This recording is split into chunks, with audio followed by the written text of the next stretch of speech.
ഉണ്ണി മുകുന്ദൻ മർദ്ദിച്ചുവെന്ന മുൻ മാനേജറുടെ പരാതിയിൽ ഉണ്ണി മുകുന്ദനും പരാതിക്കാരൻ വിപിൻ കുമാറും വിശദീകരണം നൽകും. സിനിമാ സംഘടനകൾക്ക് മുന്നിലാണ് വിശദീകരണം നൽകുക. മുൻ മാനേജറെ മർദ്ദിച്ചിട്ടില്ല എന്നാണ് ഉണ്ണി മുകുന്ദന്റെ നിലപാട്.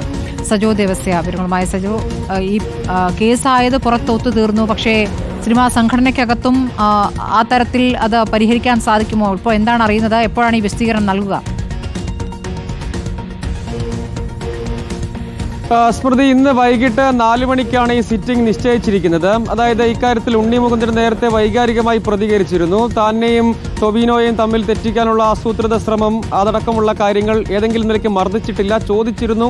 അതിന്റെ CCTV ഉണ്ട്. താൻ ആ ഫ്ളാറ്റിലെത്തി അദ്ദേഹത്തിന്റെ മാനേജറായി ഇതിന് തൊട്ടു മുൻപ് വരെ ദീർഘകാലം പ്രവർത്തിച്ചിരുന്ന ആളാണ് ഈ പരാതിക്കാരനായ വിപിൻ കുമാർ. ഇരുവരും തമ്മിൽ തർക്കമുണ്ടാകുന്നു. അതിന് പിന്നാലെ ഈ സിനിമയെ പ്രശംസിച്ച്, മറ്റൊരു ചിത്രത്തെയും നെരിവേട്ടയെ പ്രശംസിച്ച് പോസ്റ്റ് പങ്കുവച്ചതിന്റെ വിദ്വേഷമാണ് കരിയറിൽ കുറച്ച് കാലമായി ഉണ്ടാകിയ പ്രശ്നങ്ങളൊക്കെ തന്റെ മേൽ ഫ്രസ്ട്രേഷൻ തീർത്തു തുടങ്ങിയ വാദങ്ങളൊക്കെയാണ് വിപിൻ കുമാർ മുന്നോട്ട് വെച്ചത്.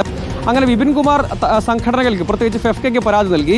അതിന് പിന്നാലെയാണ് ഫെഫ്ക ആ പരാതി താരസംഘടനയ്ക്ക് കൈമാറിയത്. ആ ഘട്ടത്തിൽ ഈ കാര്യത്തിൽ ഇനി എന്താണ് ചെയ്യാൻ കഴിയുക എന്നത് ഇരുവരെയും കേട്ട ശേഷം തീരുമാനിക്കാം എന്നതാണ് സിനിമാ സംഘടനകൾ സ്വീകരിച്ചൊരു നിലപാട്. നേരത്തെ തന്നെ ഇരുവരോടും വിശദീകരണം തേടിയിരുന്നു. തുടർന്ന് ഉള്ള നടപടികളുടെ കാര്യത്തിൽ ഇരുവരുടെയും ഭാഗം വിശദീകരിക്കുക, എന്ത് തരത്തിലുള്ള ഇടപെടലാണ് സാധ്യമാവുക എന്നത് സംയുക്തമായി ആലോചിച്ച് തീരുമാനിക്കുക എന്താണ് ഇതിൽ സാധ്യമായ കാര്യം എന്നാണ് നേരത്തെ സംഘടനകൾ എടുത്ത നിലപാട്.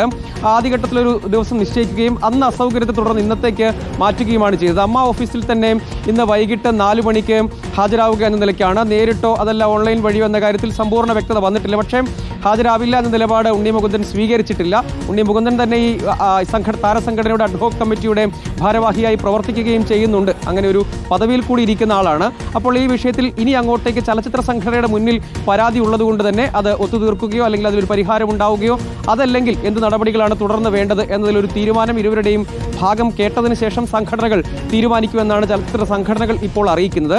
ഇനി അതിൻ്റെ ഭാവി എന്താകും? അങ്ങനെ തുടർച്ചയായ വിവാദങ്ങൾ ഉണ്ടാകുന്നതിൽ സംഘർഷത്തെ തുടർന്ന് കേസുകൾ ഉണ്ടാവുകയും അതിൻ്റെ തുടർ നടപടികൾ ഒരു വശത്ത് പുരോഗമിക്കുകയും അതിൽ സമവായ നീക്കങ്ങളൊക്കെ നടക്കുകയും ചെയ്യുന്നുണ്ട്. പക്ഷെ അതിനിടെയാണ് ഈ കാര്യത്തിൽ താരസംഘടനയുടെ മുന്നിൽ പരാതിയായി നിൽക്കുന്നു എന്നുള്ളതുകൊണ്ട് തന്നെ ആ കാര്യത്തിൽ അതിനെ എങ്ങനെ പരിഹരിക്കണം എന്നത് സംബന്ധിച്ചാണ് അതിൽ വിശദീകരണം നൽകാമെന്ന നിലപാട് ഉണ്ണി മുകുന്ദൻ നേരത്തെ തന്നെ സ്വീകരിച്ചതാണ്. ഇനി അങ്ങോട്ടേക്ക് എന്താകുമെന്നാണ്. പക്ഷേ ഒരു കാര്യത്തിൽ അദ്ദേഹം ഉറപ്പിച്ചു പറയുന്നു, താൻ അങ്ങനെ ഈ ആരോപിക്കും പോലെ മർദ്ദിച്ചിട്ടൊന്നുമില്ല. പക്ഷേ അതേസമയം അവിടെ ചെറിയ വാക്ക് തർക്കങ്ങൾ ഉണ്ടായിട്ടുണ്ട്. കൂളിംഗ് ഗ്ലാസ് അടക്കം പൊട്ടിക്കുന്ന സാഹചര്യം ഉണ്ടായിട്ടുണ്ട്. അതിനും അപ്പുറത്തേക്കൊന്നും ഉണ്ടായിട്ടില്ല. പക്ഷേ വിപിൻ കുമാറിനെതിരായ വിമർശനങ്ങളും കുറ്റപ്പെടുത്തലുകളും ഒക്കെയുണ്ട്. കാരണം കൂടെ നിന്ന് ഈ കാര്യത്തിൽ തെറ്റായ കുറേയധികം കാര്യങ്ങൾ ചെയ്തു എന്നതിനപ്പുറത്തേക്ക് അദ്ദേഹം വിശദീകരിക്കാൻ തയ്യാറായില്ല എങ്കിൽ കൂടിയും ദീർഘകാലം മാനേജറായി പ്രവർത്തിച്ച വ്യക്തിയാണ്. ആ ഘട്ടത്തിൽ വൈകാരികമായ പ്രതികരണം ഉണ്ടായി. പക്ഷേ അതിനപ്പുറത്തേക്ക് പ്രചരണം നടക്കുന്നത് പോലെ ഒന്നും ഉണ്ടായിട്ടില്ല എന്നതാണ് വിശദീകരിക്കാൻ ശ്രമിച്ചൊരു കാര്യം. ഇന്ന് 4 മണിക്ക് ഇരുവരുടെയും ഭാഗം കേട്ടതിന് ശേഷമായിരിക്കും തുടർ തീരുമാനം ചലച്ചിത്ര സംഘടനകൾ സ്വീകരിക്കുക. ശരി, സജോ ദേവസ്യാണ് വിവരങ്ങൾ നൽകിയത്.